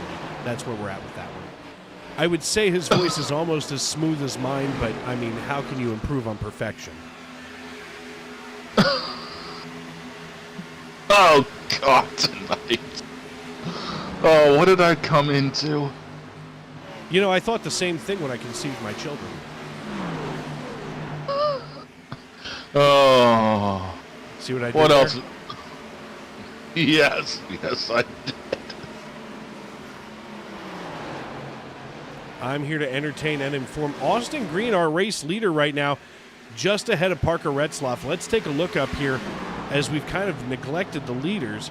But Austin Green is now holding Parker Retzlaff off by about 1/10 of a second. Retzlaff looks to the inside. He peeks there. He kind of has to burp off some of the heat there in that Chevrolet Camaro. The Funkaway Chevrolet now running P2 after qualifying on the pole. Austin Green qualified in 6th. Brockton Packard up 27 positions. Dennis Mickelson, now the big mover of the race, he's running in 8th position after starting in 38th, so he is plus 30 on the timing line. Hey, picking up 30 positions here, that's hard to do. So that's a lot of credit right there. I mean, at a place like this, I mean, Mickelson, and let's take a look at the car here. I mean, you don't even see a Darlington stripe on this thing at this point. I mean, this thing is just this side of pristine, in the words of Q from the James Bond movies. Just bring that thing back in pristine order, and he is so far. Hey, this late in the race, barely a scratch on it. Yeah, he's got something he's saving up for later on, because that car is looking way too good not to be used up towards the end of this race. He's got something he's holding back. By the way, something I learned a couple of weeks ago, so I was calling him Rhinelander, like he was from Fatherland, you know? Turns out that Rhinelander is a town out in the Midwest. That Rhinelander is a town. Go figure. I mean, I was excited. Parker Retzlaff just passed Austin Green for the lead. Whoa! We see one thing going here. We're going to take a look here at the replay. Side by side, they went Retzlaff and Green. And we can see Retzlaff looks to the inside and just tosses it underneath Green. And he got Green to go up the racetrack and rubbed. Yeah, that was a full-blown send by Parker for sure. Well, we stay green flag racing, 37 to go this time by. As we're here at Darlington Raceway, Dave Regal and Shane Lake with you here. That should have been a caution, at least for my money it should have been a caution, but iRacing, you know, it used to be a lot more predictable what was or was not a caution, and correct me if I'm wrong, Shane, but it seems like it's varied now. Yeah, it really has. I mean, it's gotten to the point where you're better off trying to play MLB The Show and get balls and strike calls than trying to figure out when a caution's going to hit here. Don't get me started about balls and strikes in baseball. Because, look, you know, we got rid of Angel Hernandez, and I swear to God, I think Angel Hernandez is the first umpire to ever have the general public get him fired. All I got to say is thank God he's gone. Now if we can just deal with it. Umpires used to be like a sacred order of people in black shirts, and like they were untouchable and they were unquestionable. And then we got replay, and all of a sudden people started questioning umpires. And I'm not saying that's a bad thing. I'm somebody who believes that we should question everything in life. As we go on board here with Trevor Ryan, who now looks to the inside of Parker Retzlaff. Parker slides down in front of him, makes him have to check up a little bit. Coming out of 4, they cross the start-finish line. Trevor's not done yet as the Irwin, PA native gets ready to go after Parker once again. They drift up to the top of the racetrack. They're going to dip down once more. Trevor gets a good rotation, but I don't think... Oh, jeez! Just kidding.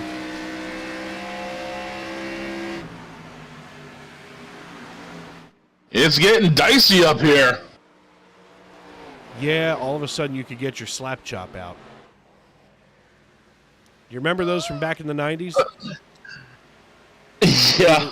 It was like a thing that you put like a fruit in, and you'd slam your hand down on it, and then when it came back up, it would turn like a quarter of a turn, and then you would hit it again, and then it was just wild. There is a meme. There is a meme out there that is dealing with slap chop that to this day will never not be funny. You'll have to find it and send it to me. I'll deal with that. Taking a look back further in the field, we see Cody McCorkle in the number 78 Sundrop Chevrolet. He's starting to fall backwards through the standings as now he runs in 15th position. Caution comes out as Sam Bolin in the 67 seems to have bought it. Let's see what's going on with Saz. He's leaving pieces of race car here on the apron. Let's see what happened. Here's Bolin. There's Aaron Mack on the high side. Mack's already missing some of his... jeez. That's a hard hit. Yeah, that's going to need to be put on the hauler, I think. It's going to be a rough one, but while they get this all sorted out, we're going to step aside and pay some bills here on Sim Racing Media. I'm Dave Regal. He's the big dog, Shane Lake, and this is Monday Night NASCAR.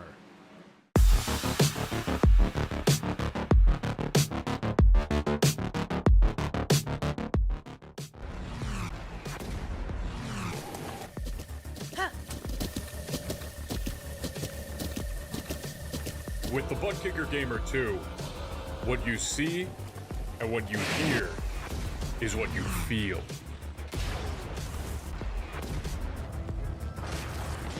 Butt Kicker. The future is feeling.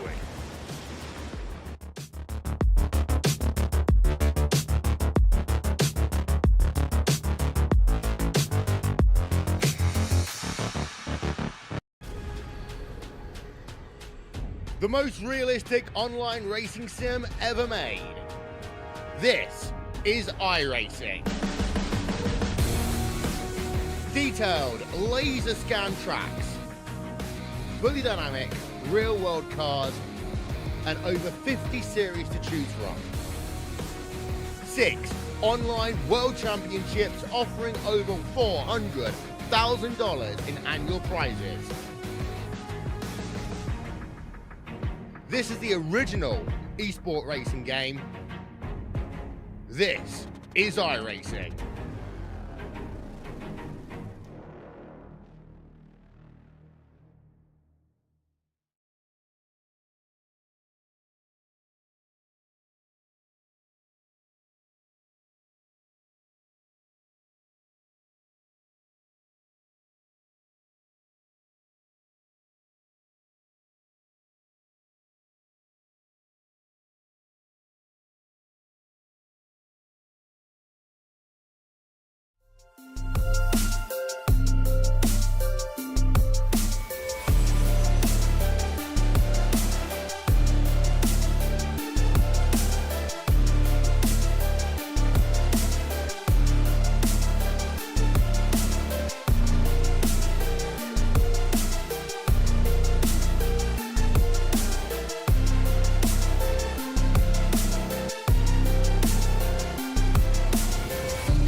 Preen Garden Weed Preventer and Preen Garden Weed Preventer Plus Plant Food block weeds before they start and are safe for use around over 400 flowers, vegetables, trees, and shrubs.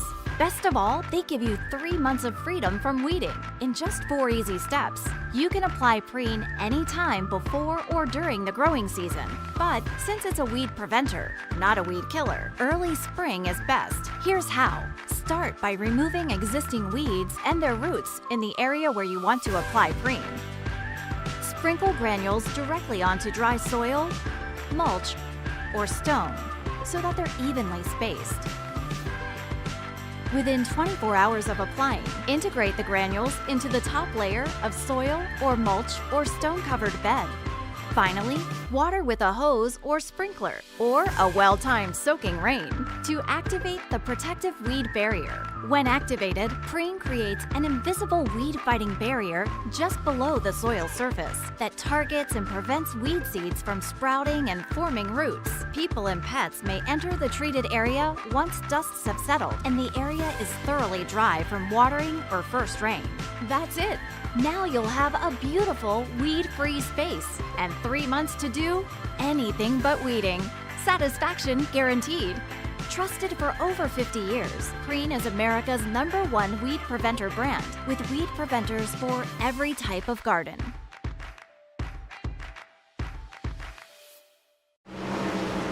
Welcome back to Daytona to Darlington Raceway.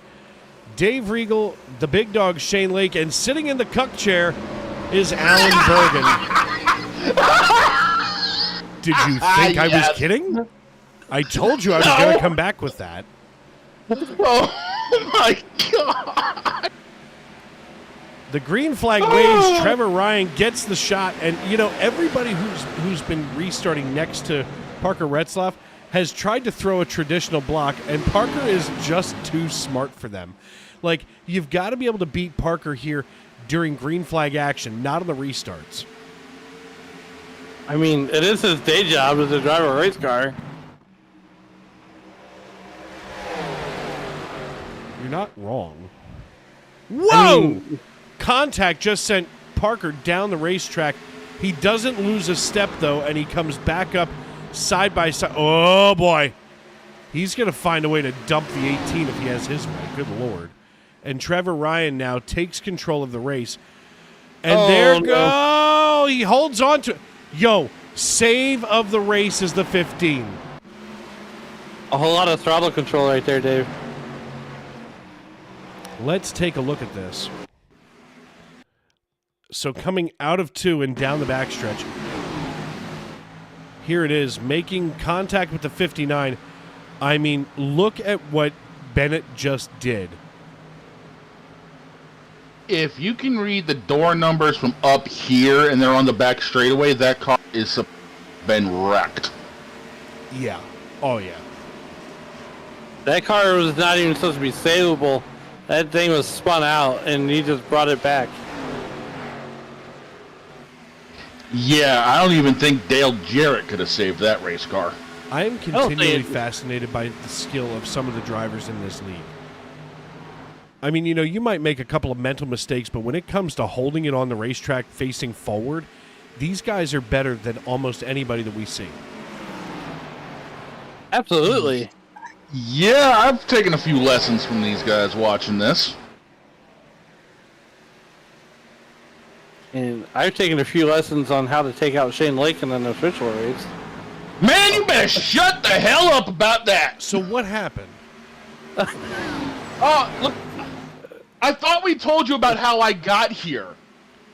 All right, so let's talk about. No, you didn't tell me how you got here. What happened? What did Alan do this time? He jumped me in a truck race at Talladega. Why? Twice. Well, that's a surprise. So what? He wrecked you, and then you guys met on pit road and started holding hands, or what? No, we rallied. No, we both ended up rallying the top 3 positions. Ironically, he didn't have a back bumper on his truck, mind you. I'm pushing the guy who ends up winning the race, and then he and I just get to talking about things, and next thing I know, I'm up here. It's better up here. It's a lot safer, and I don't have to worry about killing my wrist for about an hour and a half. Yeah, I know, especially after all the work you put on the hub. Yeah, pretty much. Loose coming out of turn 2 and down the backstretch is Trevor Ryan. He's now got a rearview mirror full of Parker Retzlaff. Let's take a look and see where Parker is as he goes to the high side. Parker's not coming off of that line. He's going to beat Ryan one of these times. He's going to have to do it on a straightaway. I mean, I know that we've talked about how hard it is to pass in the turns here at Darlington, but good Lord, the Funkaway Chevrolet is doing everything he can to come after the rear bumper of Trevor Ryan. Yeah, Parker's going to have to figure out something, whether it's a crossover move or at some point just flat out getting into the back bumper of this guy and just jacking him up. Parker's got to figure out the way to get by him if he wants to win this race, because we're coming right up to the dog's end of this one.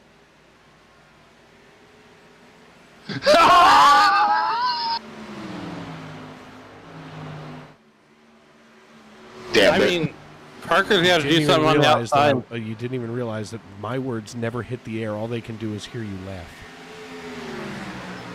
Well, that's crazy then. It's better to be thought crazy than actually be proven. Hey, I'll plead the 5th any day of the week. Meanwhile, back at the ranch, though, Parker Retzlaff's going to have to pull something out of the hat to get around Trevor Ryan, because Trevor Ryan is, like, all sorts of, in the way. Yeah, Trevor's made that car 4 lanes wide, and Parker's got to figure out a 5th lane. I mean, I know look, Parker's going to get around him by sheer wearing him down. I mean, right now, Trevor Ryan at this point is elbows up, holding on for dear life. He knows that he's got a professional driver in Parker Retzlaff chasing him down the front stretch. And, I mean, these two are running away from the rest of the field now by 2 seconds even. You see right there that wall? That's where Parker's That's where Parker's going to pass Trevor Ryan at. Right down that high side. He's going to go up there and get the old Darlington stripe. He's thinking about it. See, here he goes. Allen's what not is wrong. It? I was about to say, what is this, Days of Thunder? No, it's not called a wrong, cushion. though.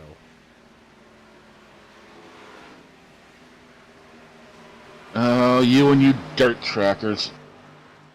Yeah, but you know what? To Alan's point, this is where being a dirt track racer can really pay off because, you know, you get up there. Oh, a rub of the wall. Here comes Parker side by side.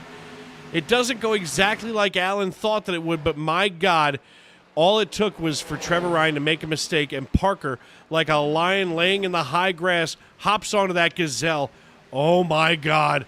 Loose down the front street is Parker now. He's nearly on that. Whoa.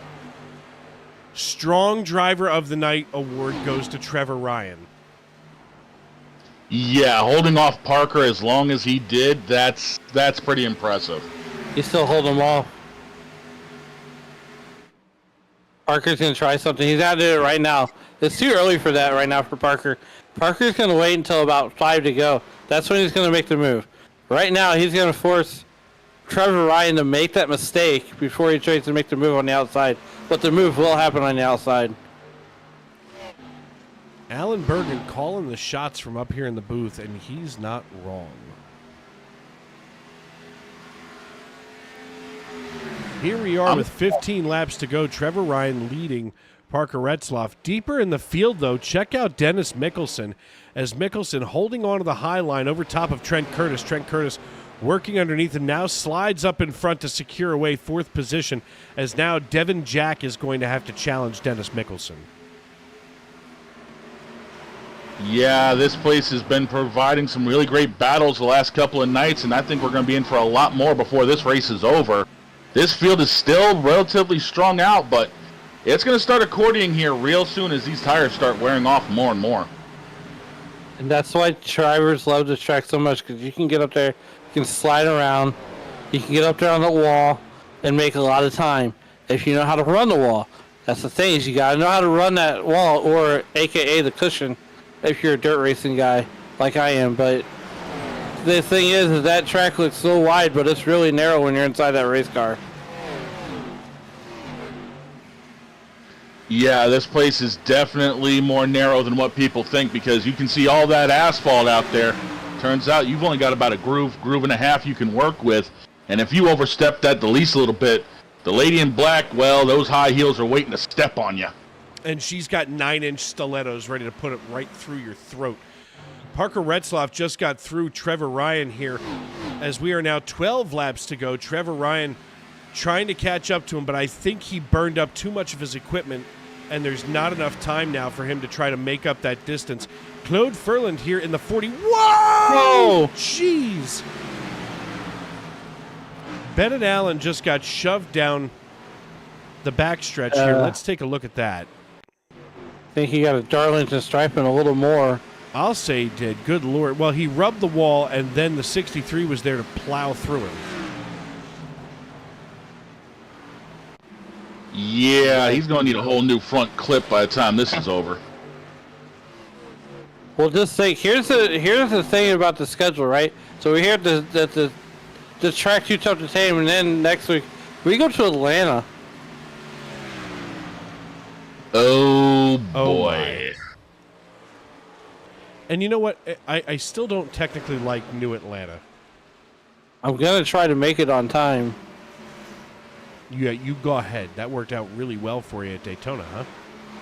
It did. Hey, look, I had a cool looking paint scheme, but you know, broadcasting duties take precedence over racing any day of the week. They take precedence. Like which precedence? Dead ones. Okay. Just checking. Nonetheless, I'm still getting over the 9-inch stiletto thought, because my first thought was, wait a minute, are we talking about my wife here? Could be. Never know.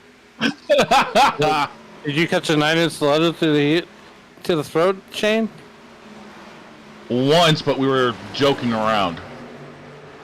He says she How do was you joking. joke around with a 9-inch stiletto? Because it's not her 12-inch boots. I think I'd rather have the 12-inch boot than a 9-inch stiletto. Not hers, trust me.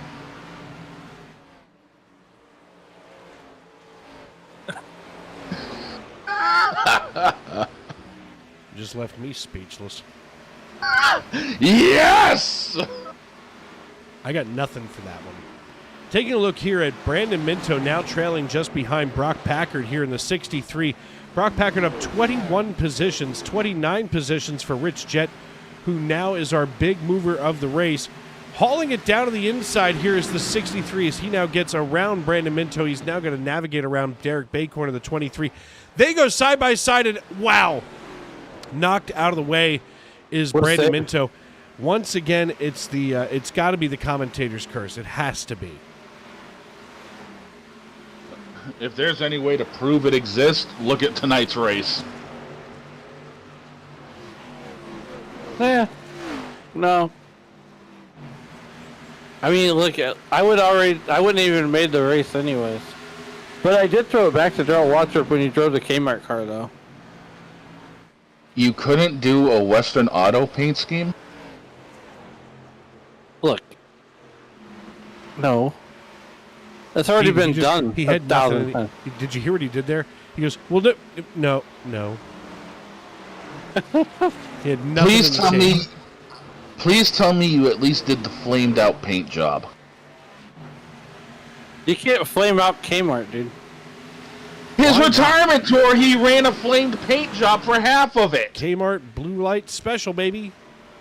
There you go. I miss a good Kmart or an Ames.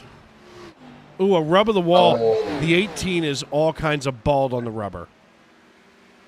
Yeah, that 18's used everything and then some up. That thing's done. He was just holding off Parker forever. No kidding. Here's Devin Jack looking to the inside of the 99 of Nick Hansen. Hansen here in his Camaro holding on now, plus 10 after qualifying 14th. Their fender-to-fender coming down the front stretch to John Force Special as they drag race down toward turn number 1. They are neck and neck as they haul it into turn 1, and they're still not giving up on one another. 4 laps to go. Yeah, now we're definitely seeing a lot of the tire wear come into picture, and who actually has been able to save tires are the guys who's able to make up positions as we're getting close to the end of this race. Here we go with 3 laps to go. I mean, Parker Retzlaff's out to almost 2.5 seconds, so. But, I mean, who's counting? Certainly not me. We knew Parker was going to take this thing out to lunch eventually. Well, he's about to serve dinner to everybody else. That's fine by me. Call the Department of Defense because Parker is schooling everybody. Or education, sorry. Department of Education, not Defense. It's fine. Look, sorry, I got my branches of the White House mixed up. And I run on more caffeine, and I could have figured that out quicker. Well, the Popsicle Sticks have gone up in the air. We're 2 laps to go as Parker Retzlaff comes down the backstretch and into turn number 3. I know that it's felt like we've had... Oh, rub of the wall. There's his Darlington stripe. Took long enough. I mean, if you're going to do it, make sure you do it right at the very end.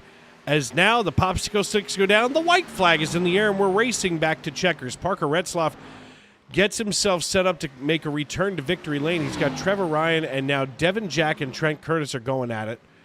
We're going to have to keep a close eye on that battle as Curtis now less than 0.2 of a second behind Devin Jack in his debut race here, and now Curtis is falling off 0.3 of a second and then some. Almost dirt tracking out of turn 3 into 4, and there it is. Parker Retzlaff returns to victory lane after a 1-week sabbatical and captures the checkered flag here at Darlington. He is followed on the podium by Trevor Ryan and Devin Jack in his debut race. Hey, how about that? A debut at Darlington finishing P3. That's a strong performance right there. I like that.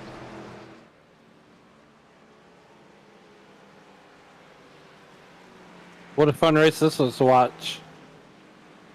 Oh yeah, definitely. That battle the 18 and the 5 had here at the end of this race was definitely worth the price of admission. Oh, you're not wrong on that one. For sure, you're definitely not wrong. And here is Parker Retzlaff getting ready to burn it down on the front stretch here as he gets to go celebrate another win here in the Monday Night NASCAR Xfinity Series League. Let's see if we can get a hold of all of our drivers. Yeah, Parker, there ain't nothing left of those tires anyway, so use them up while you got them on there. You know, throw in a couple of sets to roll into victory lane. I mean, they kind of have to. But what a race! I'm telling you, this was definitely fun to watch here at the end. Oh yeah, especially with Parker and Ryan going at it, and I thought for a moment there that Parker was going to try to press Trevor Ryan on the outside, and he very well could have. I mean, this is that style of track where once it gets hot and slick, you can definitely move around. Right. With us now in the broadcast booth is Parker Retzlaff. Hey, Parker, it's Dave. You got me? I got you. Well, you've made your return back to victory lane here after a 1-week sabbatical after the Daytona debacle. But here you are once again, and what a fight you had with Trevor Ryan toward the end of this. I mean, we were having a blast just watching you. Yeah, I mean, I just told Trevor that end of that run there, that was really fun. I mean, he was running the bottom in 3 and 4. I was running the top. I mean, we were just racing with everything we had against each other. I mean, he put up a really, really good fight. So good race to him, and thanks for him racing me clean. And it's fun to have a good race like that. Yeah, the racing you clean is always the big part. I mean, it was several laps, and I mean, nobody made a mistake, until he kissed the wall, and he still wound up trying to muscle his way past you. And I think that's about when he had cooked off his equipment, and where you were able to finally capitalize on that and get around him. But hats off to you for coming back to victory lane as we get ready to go to New Atlanta next week. What are you thinking as we get ready to go to a mini super speedway? Yeah, I mean, it's basically the same thing as Daytona. It's just going to be a lot of drafting, and it's going to be another hard fought battle. I mean, I'm ready to try and win another one, and hopefully we can have another good race like we did here. All right, buddy. Well, listen, before we cut you loose tonight, who do you need to thank and who do you need to shout out tonight? Who helps you get it done on the number 5 Chevrolet? Yeah, you just got to thank everyone at Funkaway and Team Rogue for everything they do. I mean, we've been bringing really fast cars to these races every Monday night, and hopefully we can build on that. All right, buddy. Well, listen, congratulations, and we'll see you next week in Atlanta. Thank you. That, of course, the voice of our race winner, Parker Retzlaff. Next up here on the podium, Shane, I believe you have him with you now, Trevor Ryan from Irwin, PA. Yeah, hey Trevor, it's Shane, Dave, and Alan up in the booth. You got a copy? Hey, I got you guys. How you doing? Man, a P2 finish. You were fighting Parker tooth and nail at the end. What did you need to hold him off, or did you basically throw everything but the kitchen sink at it? I gave myself a little damage there at the start of stage 3, and then when we had the caution in the middle, I just didn't adjust enough. I kind of knocked the right front end a little bit and just got too tight at the end. I had to run him so hard at the beginning there that I wasn't able to hold him off. But it was awesome getting a race with him, and he ran me clean. It was a pretty good race. I'm pretty happy with the result. Yeah, we were sitting back here with a bunch of popcorn enjoying it because you guys put on the show of a lifetime for this league, because that was some of the best racing I have actually personally seen here at Darlington. Next week, you guys are heading off to Atlanta. You got any thoughts leading into that? Atlanta's kind of a wild card. I don't. It's not one of my favorites since the reconfigure. I haven't really been able to figure it out. We'll see. There's plenty of good drivers around this league. I'm pretty new here, so hopefully I can keep finding guys that work well with me and kind of build some alliances and have a good finish there. That's the goal. Yeah, definitely. A top 5 there would definitely be helpful. Before we let you celebrate your P2 finish, who helps you get it done on that 18 you want to shout out before we let you go? I just want to say thanks to my friends, family, guys that let me do this every week just for fun. It's a pretty cool time to be able to have iRacing and NASCAR with the partnership where we can just sit here and run at all of these famed tracks. I want to thank you guys, everybody, for putting on the broadcast. It's a huge commitment to do this every single week, especially these longer races. I'd also like to thank Chris for putting the league on. This is it's been pretty well organized since I joined, and I'm enjoying racing here. And also, I want to say congratulations to Parker. That was a heck of a battle. All right, man. We'll celebrate that P2 finish. We'll see you next week in Atlanta. Sounds good to me. And last but certainly not least, we appreciate Trevor's time here. But Devin Jack making his debut start here in the Monday Night NASCAR Xfinity Series. Alan, take it away. Devin Jack, hey, first of all, this is Alan up in the SRM booth. How's it going, buddy? Yeah, not too bad. A lot better than at the start when I was just hoping to finish. Well, look, 29 spots from where you started. Take us through that run there at the very end. And what was your experience inside of the race car as the equipment started wearing off? The first run sucked. I got way too tight. Made some adjustments at the end of the second stage, and I was just happy the little bit I did manage to even it out. So when it started to wear, I wasn't just immediately plowing and knocking the wall down. Yeah, not only that, but and then being a new guy here in the Xfinity series and going up against a lot of this great talent, what's the mentality as we one, leave Darlington, and two, head to New Atlanta next week? I was doing my best to give people space and kind of just feel everything out. I don't know how most of these guys race or anything, so it's better to play that safe, and it paid off for me tonight. Atlanta's just I don't know what to say about that. The smallest plate track there is, and it's usually chaotic. Look, man, before we get you out of here, who would you like to thank that helped you get it here tonight? Everybody that's putting the show on, Chris, all the admins. First time jumping into this, I'm pretty happy with this result. All right, Devin. Well, you have a good night. We'll see you on the next one. Thank you. Well, gents, another one in the books here in the Monday Night NASCAR Xfinity Series. And first of all, let me thank both of you for peeking your heads in here, because I get kind of lonesome when I work alone on a Monday night. Hey, man, if it's one of those nights where the back door is going to be open, I'll slide in when I need to. I appreciate you every time you slide into my back door, that's for sure.